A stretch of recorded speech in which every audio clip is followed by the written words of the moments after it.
पुराने अहदनामा में पेंतिकोस्त की क्या अहमियत है और नए अहदनामा में पेंतिकोस्त की क्या अहमियत है। मसीहों के लिए भी पेंतिकोस्त बहुत अहम है और यहूदियों के लिए भी उनकी 6 बड़ी ईदों में से तीसरे नंबर की जो ईद थी वो ईद पेंतिकोस्त थी। मैं उन 6 की 6 ईदों के बारे में आपको बताऊंगा और उनके बारे में यह भी बताऊंगा कि वो मसीहों के लिए ईदें क्या मायने रखती हैं। पुराने अहदनामा के पेंतिकोस्त और नए अहदनामा की पेंतिकोस्त का बयान करूंगा। पुराने अहदनामा की पेंतिकोस्त वो मिस्र से निकलने के ठीक 50 दिन बाद वो सेलिब्रेट की जाती थी। मिस्र के निकलने का दिन जो था वो 14 अप्रैल 1491 कबल अज़ मसीह है। ठीक 50 दिन के बाद कोए सीना पर पहुंच गए थे जहां पर खुदा खुद उतर कर आया। उन्होंने जलाल देखा और ये जून का पहला हफ्ता बनता है। 14 अप्रैल 1491 निकले, फिर 50 दिन के बाद यानी 7 हफ्तों के बाद कोयसीना पर पहुंच गए। ये जून का फर्स्ट वीक बन जाता है और मसीहों के लिए यीशु के जी उठने के ठीक 7 हफ्ते के बाद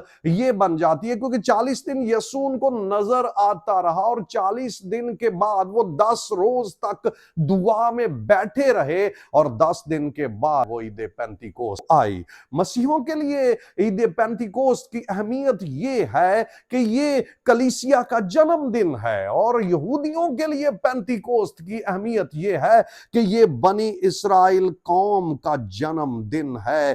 खरूज 19 बाब उसकी 5 आयत के मुताबिक पुराने अहदनामा की पेंतिकोस्त एक ही दिन में 3000 बंदे मर गए। खरूज की किताब 23 बाब 28 आयत के मुताबिक नए अहदनामा की पेंतिकोस्त में एक ही दिन में 3000 बंदे बच गए।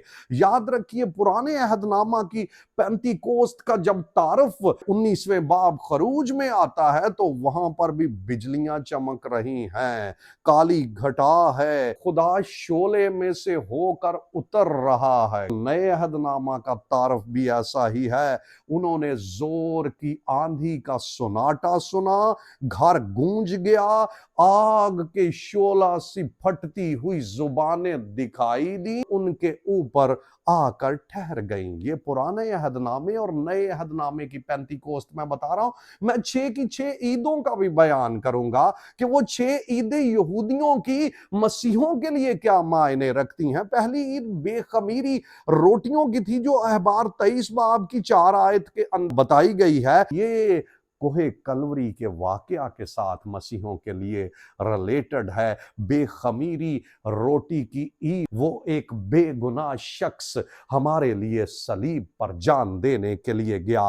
पहले फलों की ईद वो सेलिब्रेट करते थे जो अहबार की किताब के 23 बाब की 15 आयत के अंदर है। और पहले फलों की ईद यीशु मसीह जो जी उठने वालों में पहलौठा है, ये यीशु के जी उठने के साथ मुशाहबत रखती है। और तीसरी ईद जो है वो ईद पेंतिकोस्त ही है। इसको हफ्तों की ईद भी कहा जाता है। ये मसीहों के लिए भी हम बात कर रहे हैं, बहुत अहम है और यहूदियों के लिए भी बहुत अहम है। चौथी ईद वो नरसिंगों की ईद है। ये अहबार की किताब के 23 बाब की 23वीं आयत है। ये यीशु की दूसरी आमद और रैप्चर के साथ इसका तल्लक है। नरसिंगा फूंका जाएगा और मुर्दे गैर फानी हालत में जी उठेंगे। मसीहों के लिए भी ये दिन बहुत अहम है। 5वीं ईद वो कफारा की ईद सेलिब्रेट करते थे। वो कुरा डालकर बकरे के ऊपर उसको छोड़ दिया जाता था बियाबान में। ये ट्रिबुलेशन पीरियड को भी जाहिर करता है। मुश्किल वक्त में से कलीसिया को गुजरना पड़ेगा। छठी